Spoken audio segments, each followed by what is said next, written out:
Assalamualaikum warahmatullahi wabarakatuh. My name is Alfitra Ajuddin Rashad, and today I will explain about microeconomic analysis of the Indonesian palm oil industry.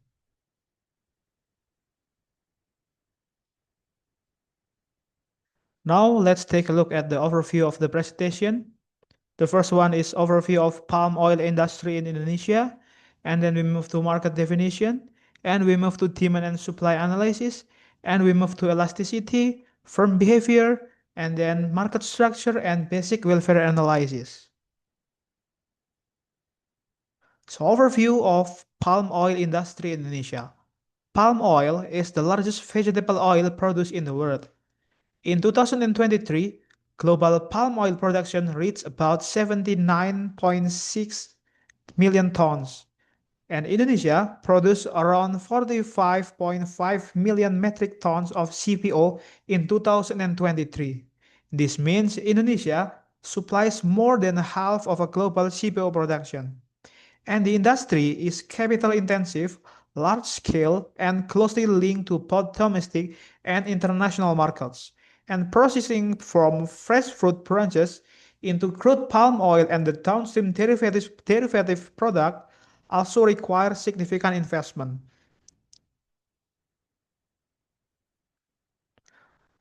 Now we move to significance about in the palm oil industry in Indonesia. So palm oil contributes directly to export and foreign exchange earning. And palm oil also support industrial development, especially downstream processing. And palm oil is important for food security because it is the main raw material of our cooking oil. Palm oil is important for energy security because it is used in biodiesel. And in 2021, palm oil generated around $35 billion in export earning or more than 530 trillion. So the reason above is what makes the palm oil one of the Indonesia most strategic national industries. Now we move to market definition. About the core product of palm oil is CPO or crude palm oil and PKO, palm kernel oil, and both of those oil produced from fresh fruit branches. And production dominated by a large firm to turn fresh fruit branches in process mill into CPO or PKO. And large integrated firms often manage storage, refining, and distribution. And then the CPO and then process into RBDBO or refined bleached deodorized palm oil, and then it will turn into cooking oil, and some of it turn into oleochemical, and at the newest government regulation it turns into biodiesel feedstock. Now we move to seller, buyer, and geographic scope. So seller consists of large firm in the oligopolistic market. And buyer, we will divide it into two. The first one about industrial buyer that will turn it into food, cosmetic, oleochemical, biodiesel, biogas, and bioethanol. And the end consumer like us, household and final product user. About the geographic scope of palm oil consists of two, local and international market. About the local or domestic market is highly regulated by government through DMO, domestic market obligation, and TPO, domestic price obligation, and it is regulated by Kepmendak number 1028 years 2024. And international market, Indonesia is a major global supplier. For the international market, Indonesia is the largest palm oil producer in the world and supplying around 57 until 90% of global production, with output around 55 million tons in 2024 and 2025 period. Now we move to demand and supply analysis. About the supply and demand determinant from the supply side, so supply of palm oil can be affected by a factor across upstream plantation stage until the downstream processing stage. From the upstream side, biological and natural factor can disrupt fresh fruit bunch yield, and reduce CPO production. One of the reasons is like agricultural practice, like poor soil nutrition, weak cultivation technique, and low quality seedling can also affect the production. And about the government policy, also influence supply allocation between domestic and international market. For example, back in 2022, Indonesian government temporarily banned export to address domestic cooking oil shortage and rising prices. And from the demand side, demand for CPO in Indonesia is influenced by market condition. So palm cooking oil has no perfect substitute in this domestic market. And according to the law of demand, higher prices generally reduce quantity demanded.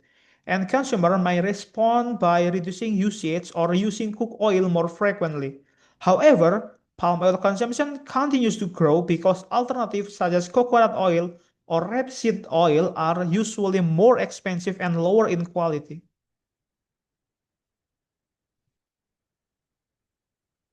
Now we move to demand and supply analysis about shift versus movement along the demand curve. A movement along the demand curve occurs when the price of CPO changes, leading consumer to adjust the quantity demanded. For example, when cooking oil price increase, consumer may reduce usage or reuse cooking oil more frequently. Now about the shift in the demand curve. So the shift in the demand curve occur when non-price factor change, like population growth or lack of close substitute for palm oil, which increase overall demand. In this case, it is about the B40 biodiesel regulated of the government. So the demand of the CPO increased by 32% to fulfill the biodiesel industry. Now we move to shift versus movement along the supply curve.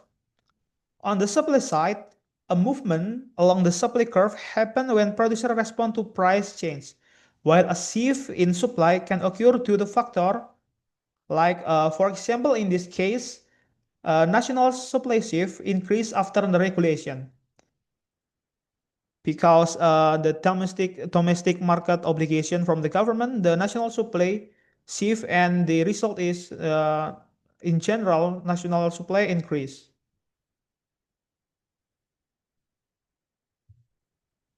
Now we move to elasticity of supply and demand.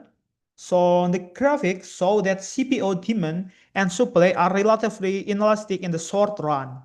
Demand is inelastic because palm oil has limited substitute, while supply is inelastic to the biological characteristic of palm oil as a perennial crop. But in the long run, both demand and supply become more elastic as consumer adjust consumption and producer expand the production. The implication for each stakeholder about the elasticity for pricing and revenue decisions, short-run CPO demand is relatively inelastic, so higher prices can increase total revenue. For example, in 2022, many producers benefit from high global price by exporting more CPO, and the government introduced DMO and DPO to protect domestic cooking oil supply. But producer must comply with the regulation and coordinate with policymaker to avoid sanction. And from the lawmaker side, CPO demand is relatively inelastic, so rising prices can increase household living costs. And the government often intervene through export tax, for example, domestic market obligation, price control, and export bans. And these policies aim to increase domestic supply and stabilize the price. However, regulation must remain balanced to maintain producer incentive, investment, and export earning of Indonesia. Now let's move to firm behavior about the cost structure. So the cost structure about in the palm oil industry is high in investment, especially fixed costs, as well as variable costs to maintain the estate. So average cost falls as output increase due to economy of scale, and from 100,000 to 1 million tons as it drops from 5.6 million to 5 million per ton. At 1,000 ton, marginal cost and AC, the most efficient production point. And beyond this level, there is some kind of diseconomies of scale.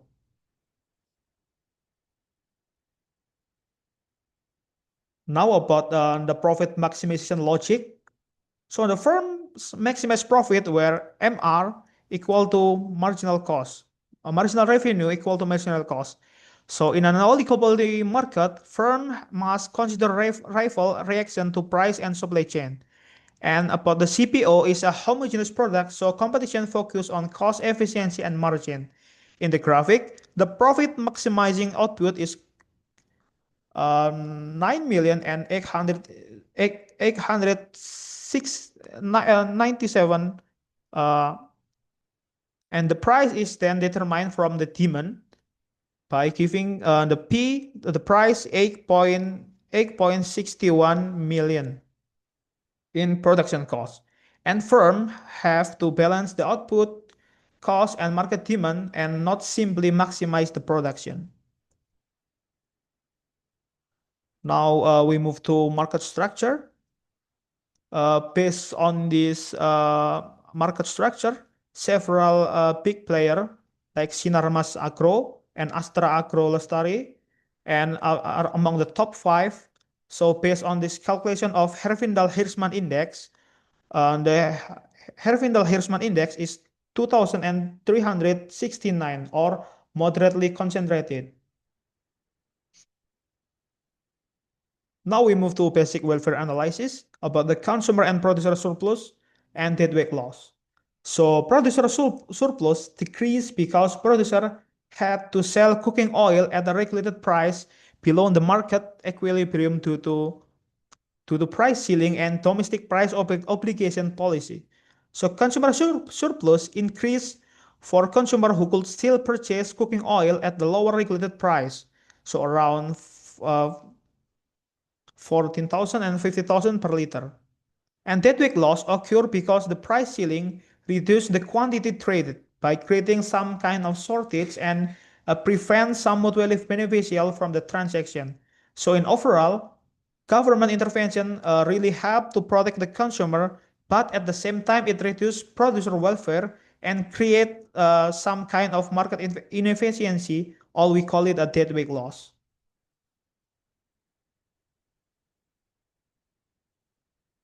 Now the conclusion about today's presentation.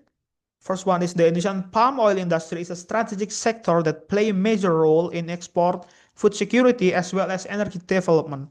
And market demand and supply are influenced by agricultural factor, for example, weather and the production matter. And global demand and government policy as well as affecting the demand and supply of the palm oil. So the industry operates in a moderately oligopolistic market where large firms dominate but still face competition and regulation, unlike in the monopolistic market. And the cost efficiency and strategic output decision are important for firms to maximize profit and but to remain competitiveness. And about the government intervention, for example, during 2022 cooking oil crisis, can stabilize price but may also create welfare trade-off and market inefficiency. Thank you for your attention, and this is my reference that I use to gather the data. And wassalamualaikum warahmatullahi wabarakatuh.